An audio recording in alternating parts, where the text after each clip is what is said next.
Hoy vamos a conversar acá en el estudio con Alejandro Paggi, que es politólogo, licenciado en Ciencias Políticas por la Universidad de Buenos Aires, es mandatario nacional del automotor y es licenciado en Relaciones Públicas, entre otros estudios y cursos y dictados, trabajos presentados, etcétera.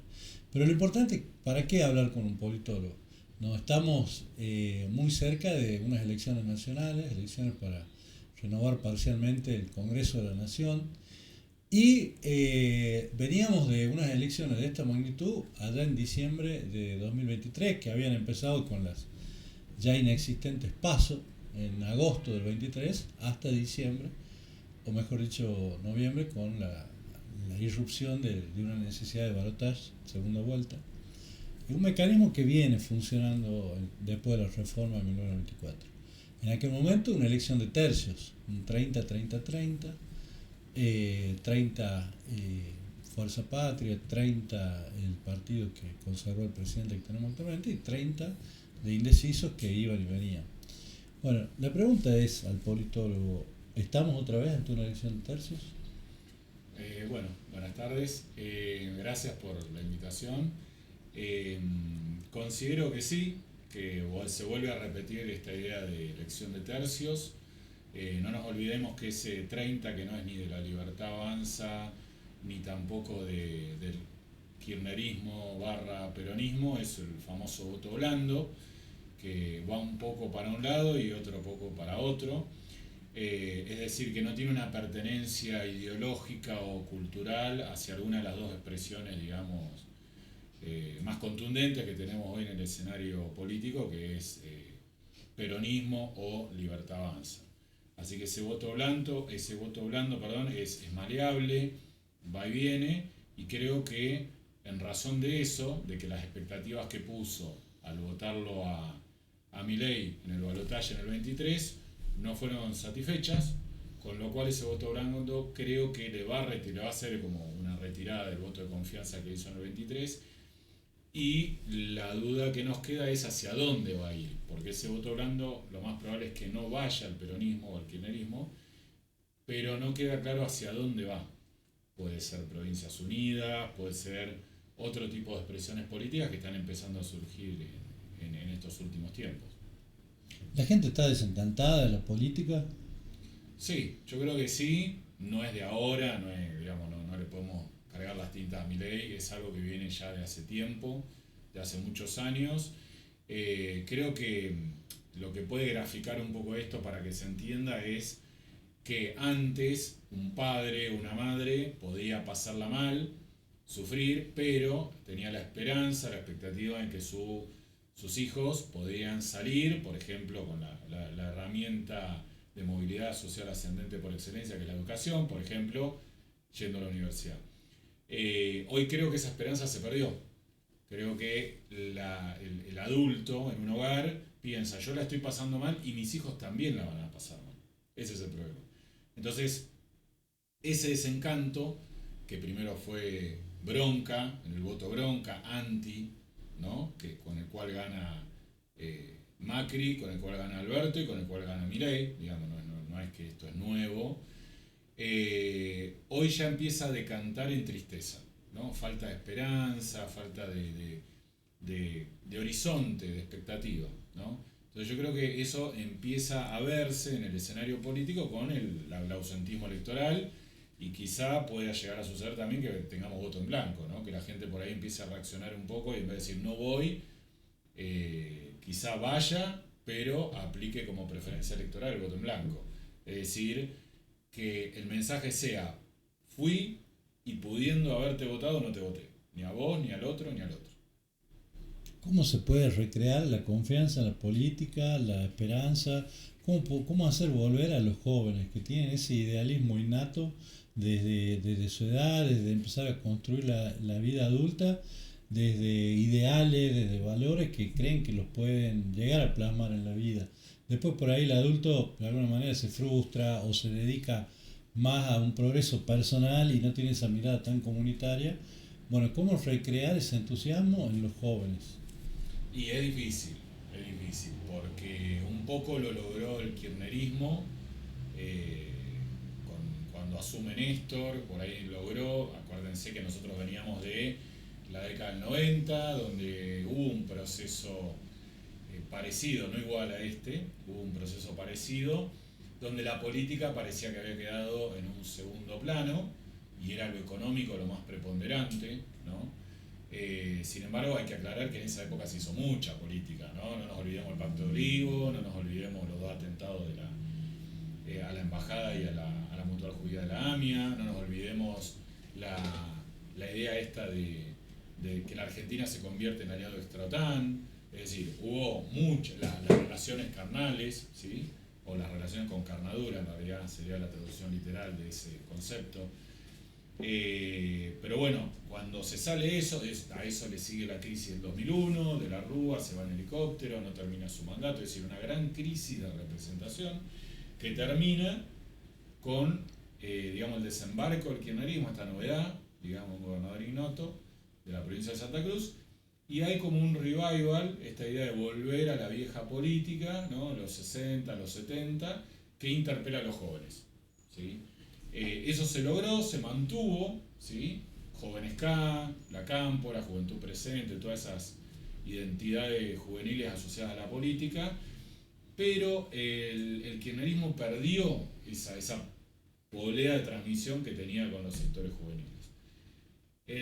Cuando viene Mauricio Macri, logra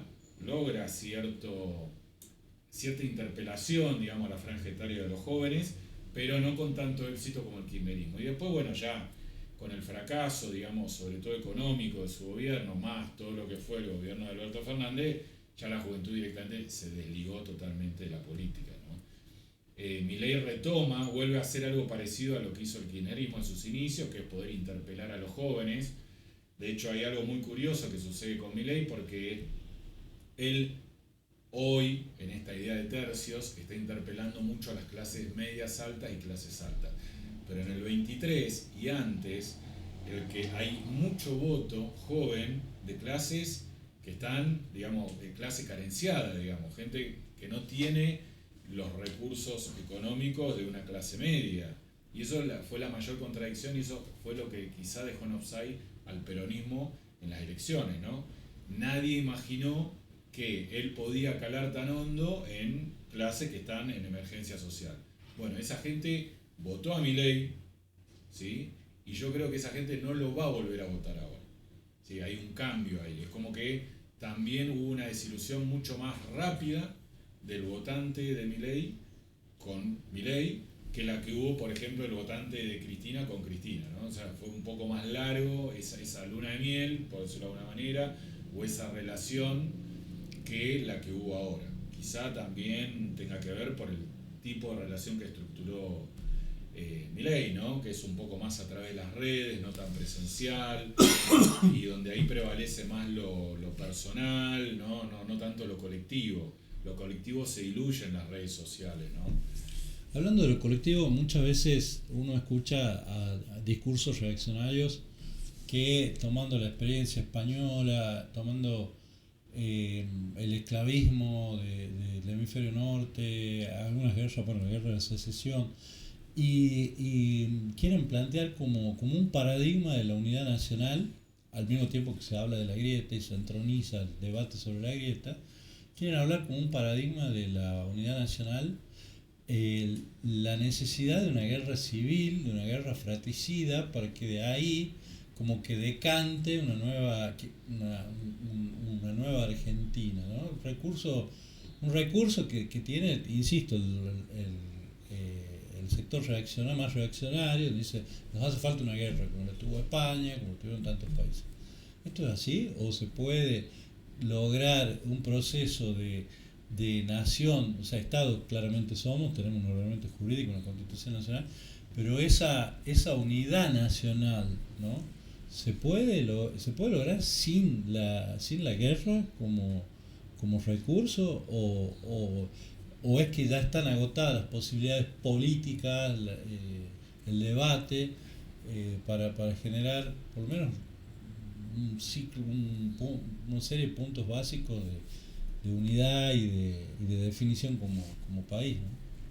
Bueno, ahí hay varios temas para tener presente. Primero, como politólogo no puedo considerar nunca que la guerra es la política por otros medios, con lo cual no estoy de acuerdo con esa idea como concepto de la cual empezar a construir algo.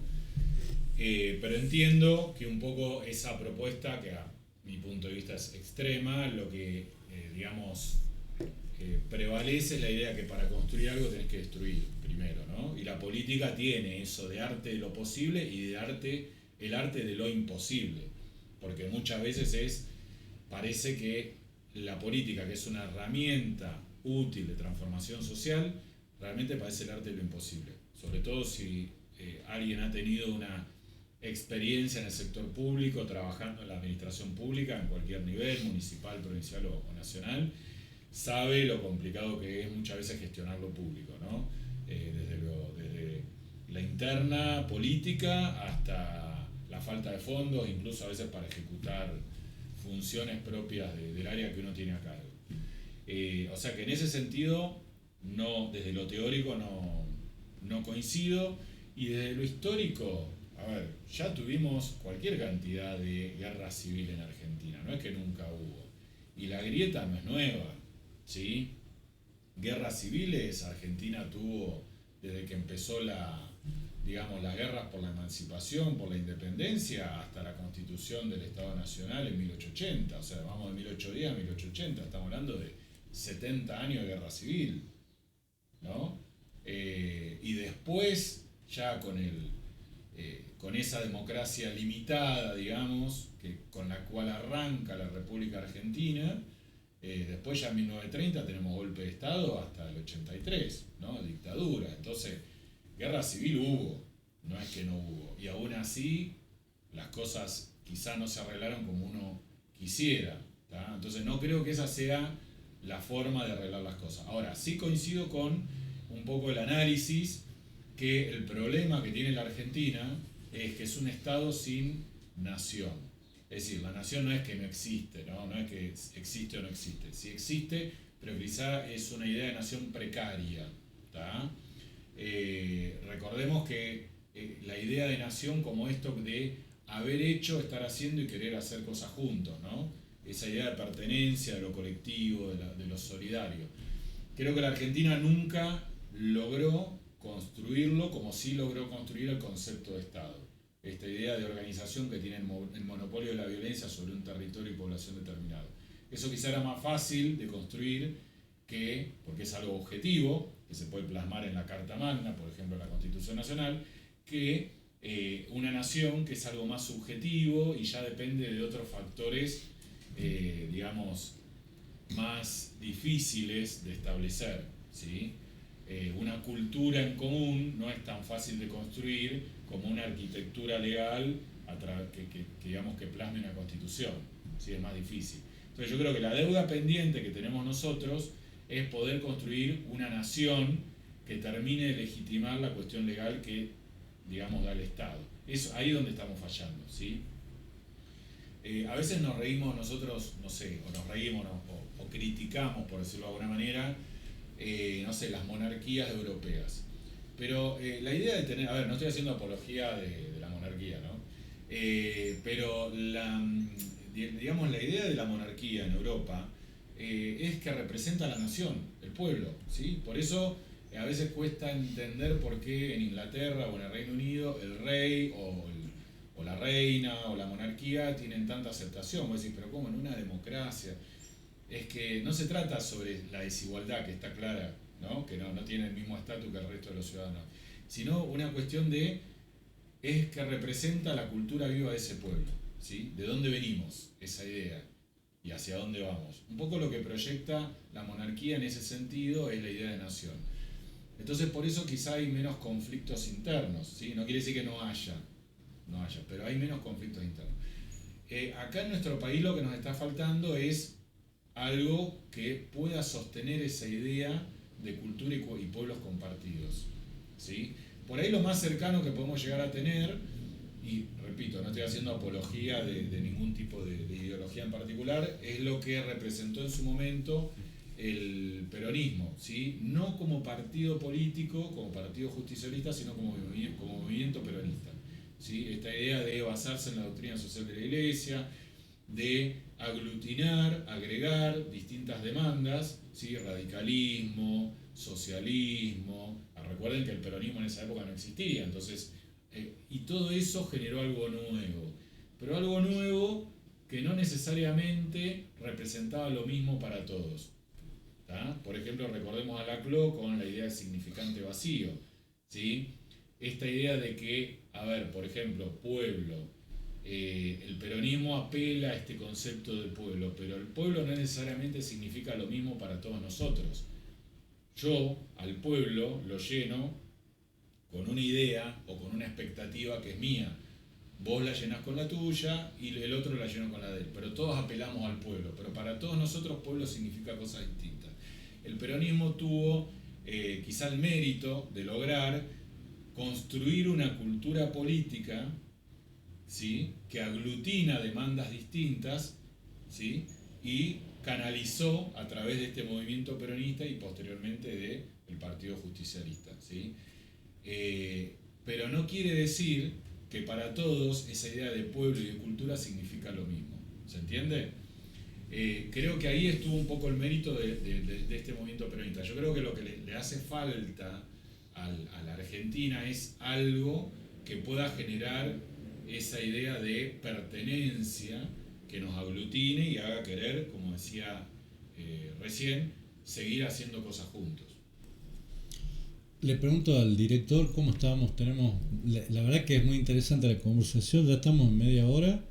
Estábamos en 16 minutos. Ah, perfecto. Tenemos para seguir hablando porque está muy interesante y este concepto de nación, ¿no? Como esa intención de querer hacer cosas juntos. Pero el problema es que en ese hacer cosas juntos está la puja de fuerzas por quién tiene el monopolio del poder, ¿no? ¿Quién monopoliza ese poder? ¿Quién ejerce la fuerza de la mayoría por sobre la minoría, ¿no? O sea, el Leviatán se termina encarnando a lo largo de los años, de la historia de los países.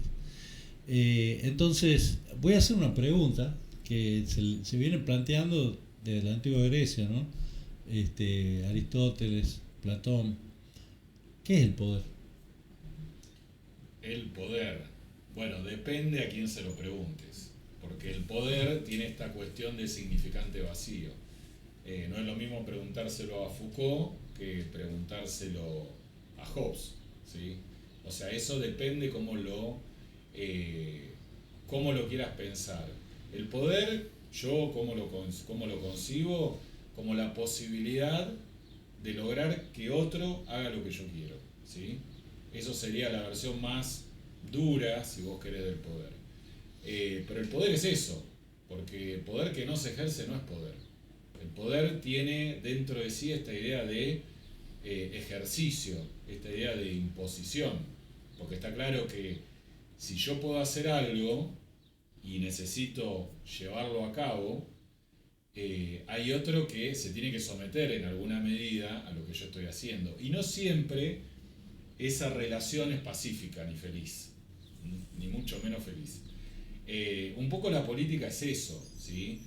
Lo que pasa es que, sobre todo en la política moderna, surge esta idea de consenso, esta idea de el que está enfrente no es un enemigo, es un adversario, no lo tengo que destruir, tengo que negociar, ¿sí? Por eso yo retomo un poco lo que decía al principio. No estoy de acuerdo con que la guerra sea la política por otros medios, porque vos en la guerra tenés enemigos y al enemigo se lo destruye, ¿sí? En la política vos tenés adversarios y con el adversario vos tenés que negociar y tenés que llegar a un acuerdo. Y no siempre ese adversario con el que vos te sentás podés llegar a coincidir en muchas cosas. Lo más probable es que la mayoría de las cosas no coincidan, por eso está enfrente tuyo, si no estaría al lado tuyo, ¿sí? Pero acá es donde entra esta idea de que la política es el arte de lo posible. Es decir, hacer el ejercicio de empatía, quizá de sentarse con otro que piensa distinto que yo y llegar a un acuerdo por el bien común. No por el bien de él ni por el bien propio, ¿sí? Sino por el bien común, ¿sí? esta idea de algo que es más grande que nosotros y nos supera, ¿sí? Que es lo colectivo, que es lo público, ¿sí? Que es en donde vivimos todos, por decirlo de alguna manera. Pienso en esto del espacio, ¿no? Donde vivimos todos, bueno, esto del poder como fuerza que permite exigir a otro o imponer a otro una determinada conducta sin que eso signifique violencia, sin que eso signifique guerra. Argentina hoy, en sus diferentes expresiones políticas, ¿vive el poder como construcción o vive el poder como guerra, como violencia? ¿Cuál es la percepción de un politólogo? Yo creo que está muy distorsionada la visión de, más que del poder de la política, ¿sí? Creo que está muy distorsionada. Yo creo que se ve al adversario como enemigo. Y si vos lo ves al adversario como enemigo, no podés tender puentes. Ese es el problema. Porque lo tenés que destruir, no tenés que consensuar, no tenés que negociar nada. Entonces sos vos y tu circunstancia, punto. Si vos y tu circunstancia es un 30%, listo. Sos vos y el 30% que te votó. Por eso vemos muchas veces, y esto repito, no es solo de Milei, también pasa y pasó con otros candidatos y con otros presidentes, que le hablan a los votantes, no a los ciudadanos. Es un problema, porque del momento que son, digamos, asumen como autoridades electas, dejan de ser candidatos y pasan a ser autoridades. Y cuando vos sos autoridad, gobernás para el 100%, gobernás para el que te votó y gobernás para el que no te votó y te odia. ¿Se entiende? Entonces, no podés seguir con el mismo discurso electoral cuando vos ya sos una autoridad electa. Ese es el problema. Pero esto pasa porque, repito, la gente, digamos, los que están en política hoy, en su mayoría, no todos, conciben al otro como un enemigo. Entonces dicen, no necesito hablar, no necesito negociar nada, ¿sí? No son adversarios, son enemigos, yo con ellos no tengo nada que hablar. Si fuera por mí, que desaparezca. Pero así no funciona la política, ese es el problema. Mientras vivamos en democracia, no funciona de esa manera, ¿sí? La única manera que funcione de esa manera es que no sea democracia, que sea otro tipo de régimen político. Bueno, y ahora, desde el punto de vista de la ciencia política y de la experiencia, del paso por La Rioja, me gustaría que habláramos más situadamente sobre nuestra provincia. Llegó el año 2000, llegó el año 2020, en el año para las diferentes décadas, ONU proponía primero los ODM, después los ODS, un plan La Rioja 2020 que alguna vez se fue tratando de construir con los diferentes actores sociales. Bueno, hoy podemos hablar de una necesidad de un proyecto de desarrollo para La Rioja y cuáles deberían ser esas características esenciales. Pregunta para un politólogo que conoce La Rioja, que caminó La Rioja sin ser riojano. Entonces por ahí está ese plus de poder ver las cosas fuera de la coyuntura del día a día y claramente con el afán y con la búsqueda de un desarrollo sostenible y sustentable para nuestra provincia. Sí, primero tener en cuenta que no hay provincias inviables, ¿no? Porque ese es un discurso que también se escucha bastante seguido, sacando las grandes provincias argentinas como, no sé, Santa Fe, Mendoza, Córdoba, provincia de Buenos Aires. La Rioja muchas veces fue o es catalogada, pues depende a quién le pregunte, como una provincia inviable, ¿no? Que es dependiente de los fondos que gira el gobierno nacional, por ejemplo a través de la coparticipación o los ATN de forma discrecional. Yo no considero que sea así. Creo que hay provincias subdesarrolladas, que es distinto.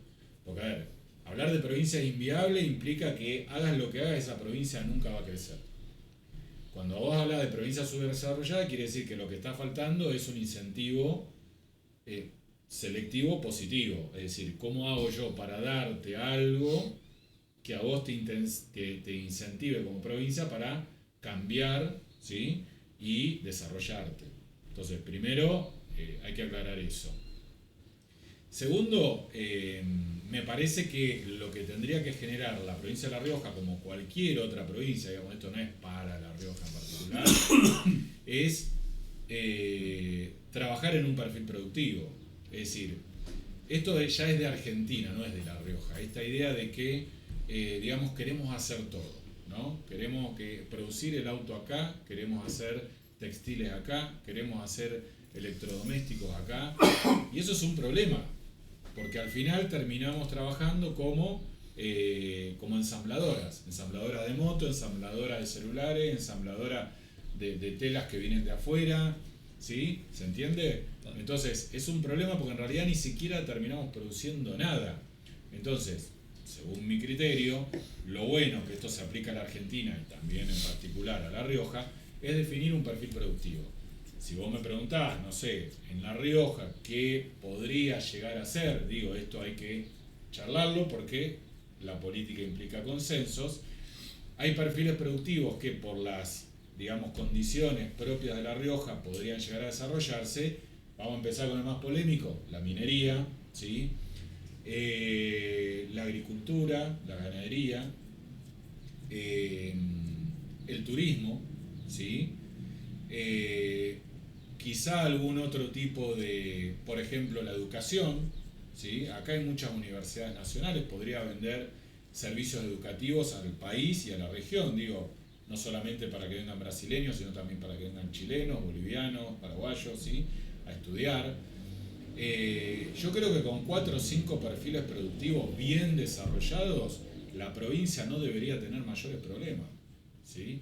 El problema es que no hay un plan más allá de que hay ganadería, hay agricultura, no es que no hay nada, hay turismo, Tatalampaya, digo, no es que no hay nada en La Rioja, pero quizá por querer abarcar tantas cosas, ¿sí? Esto se ve en la ley de promoción industrial y el parque, donde se están haciendo textiles que después tenés un flete de 1200 kilómetros hasta Buenos Aires. Entonces tenés un problema de logística que es insalvable o eternamente subsidiable, ¿sí? Y eso a lo largo del tiempo lo hace insustentable. Ese es el problema. Entonces, producir lo que se puede producir. Una cuestión que, digamos, para mí, por ahí podría destrabar un poco lo productivo, el empleo acá en la provincia, es el tema de la minería. Lo que pasa es que, por razones muy particulares, en La Rioja se ha resistido.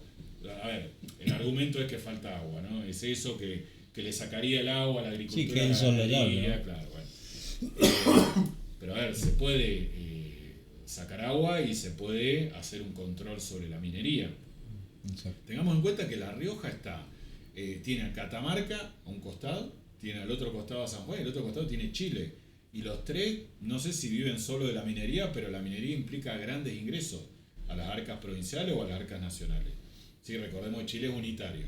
Entonces, en ese sentido, me parece que es desperdiciar una posibilidad de generar empleo.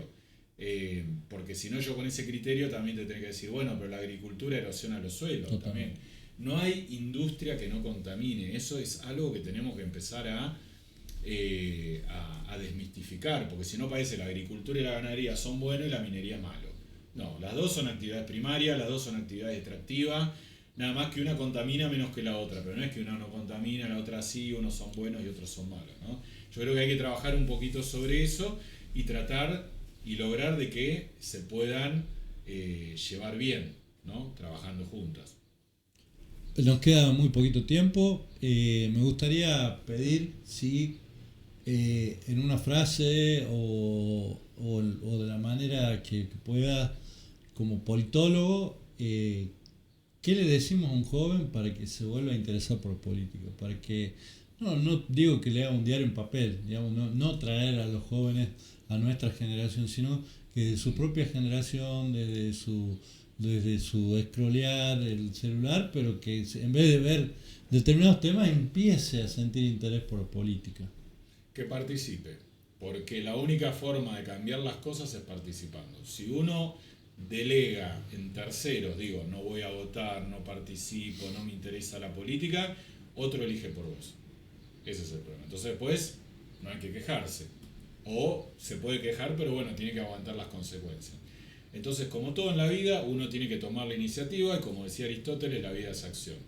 Así que si queremos hacer algo y cambiar la realidad, o no la realidad, digamos, no seamos tan ambiciosos, pero algo que no nos gusta de la realidad, tenemos que participar. De donde se pueda, desde un centro de estudiantes de un secundario hasta, no sé, en la política partidaria provincial, pasando por un sindicato o un colegio de abogados, de donde se pueda. Pero hay que participar, porque si no, después uno no puede, digamos, lamentarse el hecho de que no le gusta la realidad en la que vive. Muchas gracias. No, gracias a vos.